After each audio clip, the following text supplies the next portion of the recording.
The New World Order is about destroying the old Christian lens, Christian philosophies, and true Christian perspectives on the world. They seek to replace it with a pseudoscientific, occult-derived, pagan, New Age culture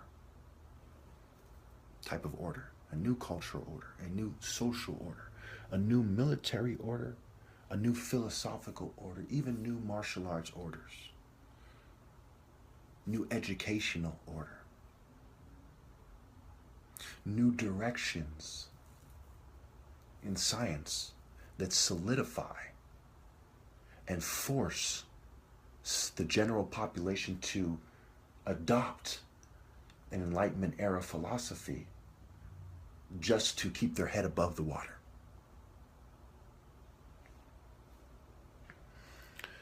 When we look at Cronus and Saturn and Lilith and how it's on the Great Seal, the dollar bill, the Eclogue of Virgil, a new order of the ages, the age of Saturn, we see that even if they attempt to retract, even if they take that off,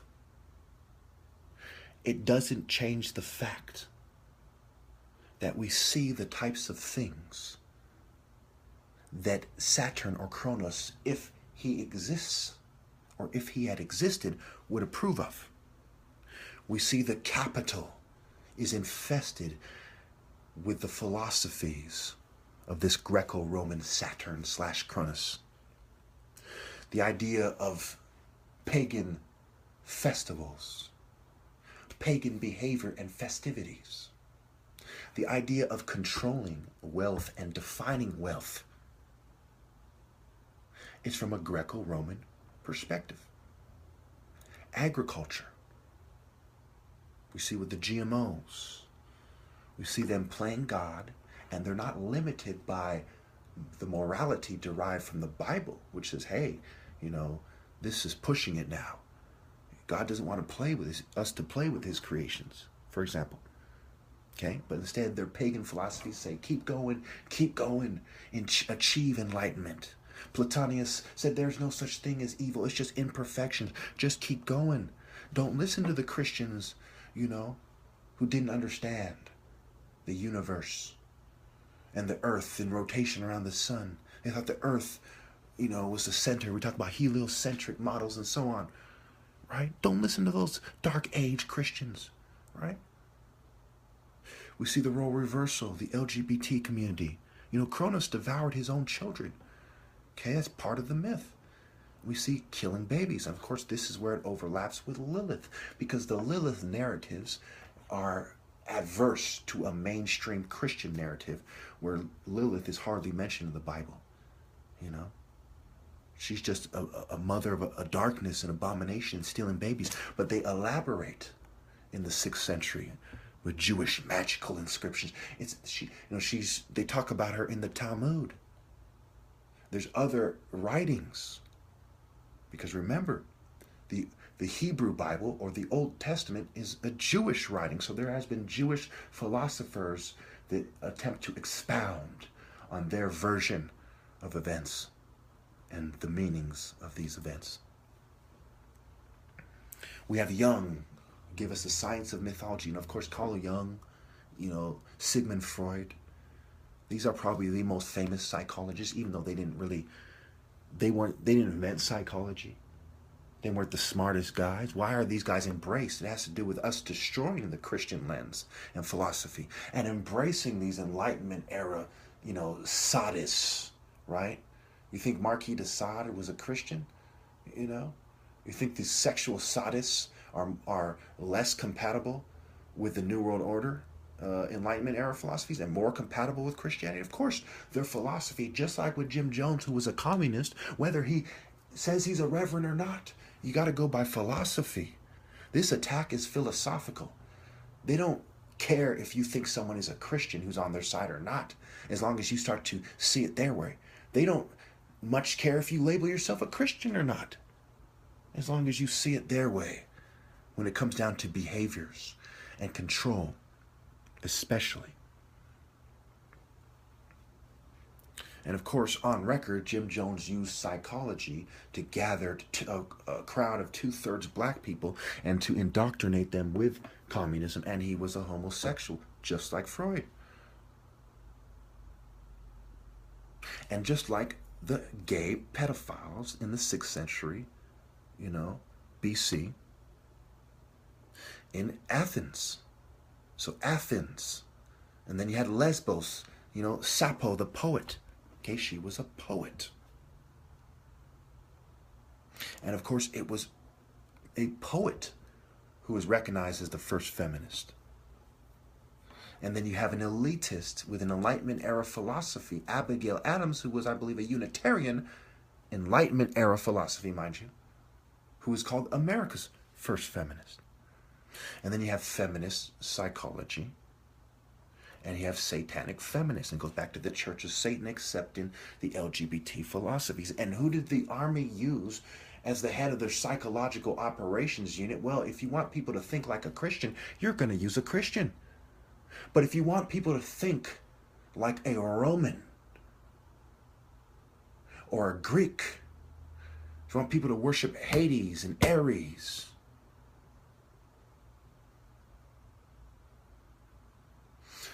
Uranus and Saturn, well, you put a Satanist in front of, as the head of the psychological operations unit. And of course, that's what they did.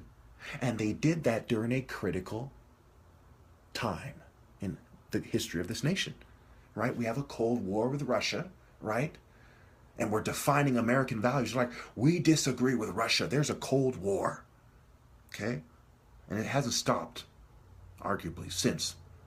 And we're saying these are our values as Americans. So who do they put as the head of their propaganda unit? Who do they put as the head of their psychological operations unit? Keep in mind, the two have to work together. They have to work together to create positive attitudes in America, to define American values, and to screen out people with incompatible values. Those operatives have to work together. Those officers, those units have to work in conjunction, in concert. So therefore, if you put people with satanic philosophies in key position, it's not because you didn't screen them out, it's because you did.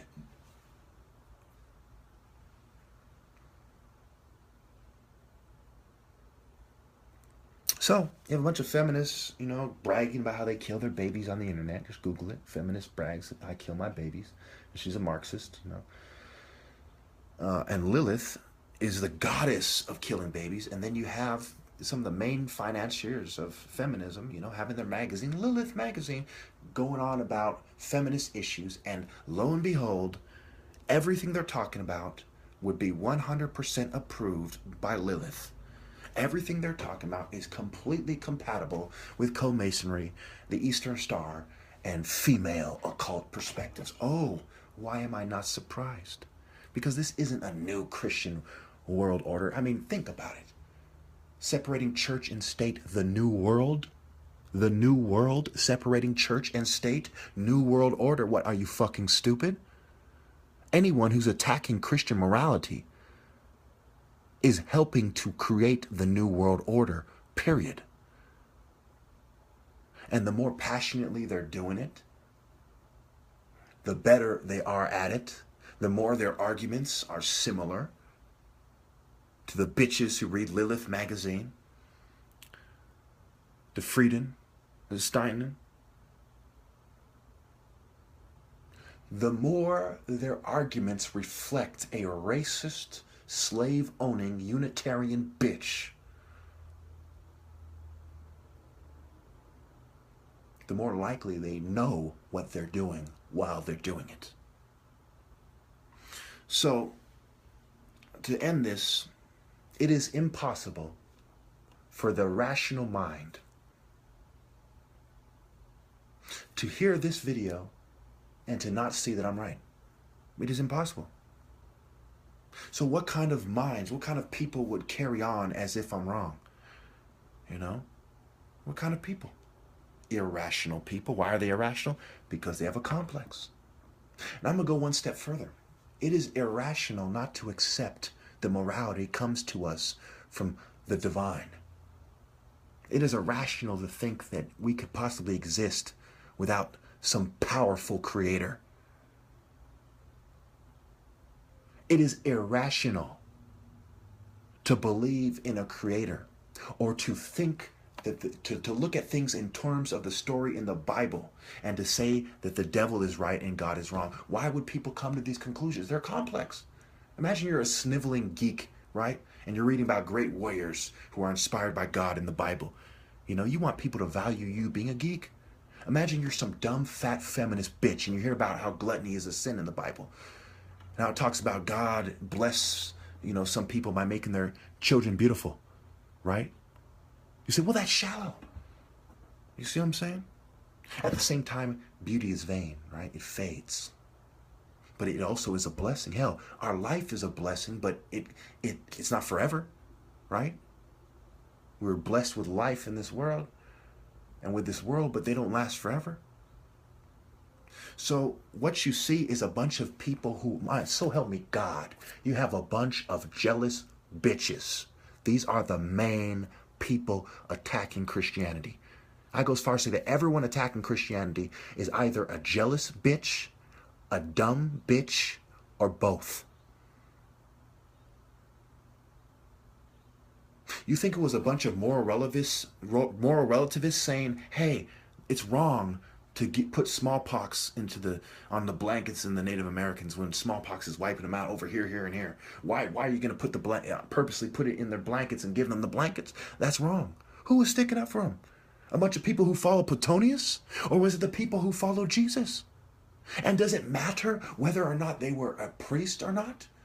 Because some of the newsflash people, some of the people who call themselves Christians on record are the followers, are Masons, on record have Enlightenment era philosophies. Sometimes in a war, the enemy wears your uniform. It is their philosophy that determines whether they are friend or foe, not what they claim to be. That's why the Bible says, beware of wolves in sheep's clothes, because they know there's a lot of you stupid motherfuckers who pagans have been turning against Christians for 2,000 years, who are easily fooled when pagans put on sheep's clothes and do things in the name of Christianity. Or when the aristocracy justifies colonization in the name of Christianity. You're the type of dumbass that is fooled by it. I'm not. So to look at this thing and to analyze why it is like this, well, it's very simple. Think about the environment of Rome after Christ. You had a bunch of pagans, you had scientists, and builders, and masons. You had atheists, and you had warring factions of Christians. And when the Enlightenment came around, Weishaupt was from the Catholic Church. He was a Jesuit of Jewish descent. So he was interested in who he was and his religion and where they overlap, of course. So he was looking into these other Jewish philosophers. And he was looking into how to define adverse philosophies. And it is quite possible that the Vatican arranged all of this just so that one day man could see through the hypocrisy of adverse philosophies and come to the conclusion that they should be Christians, after years of experience. Because when you look at it from a Catholic perspective, we've been listening to bitches who are ignorant, most of them who couldn't even read, for a long time, criticizing the church, saying Christianity is wrong, and there's been people not understanding why we burn people at the stake and stuff like this, okay? And I'm not saying everyone who was burned was guilty, but bear with me. So the church is like, okay, we're going to make it so that humanity understands in phases, in a scientific kind of historical manner, that will be taught in every education system why feminism is wrong, why atheism is wrong, what kind of societies these philosophies create. And I think that is a distinct possibility that is what's going on here.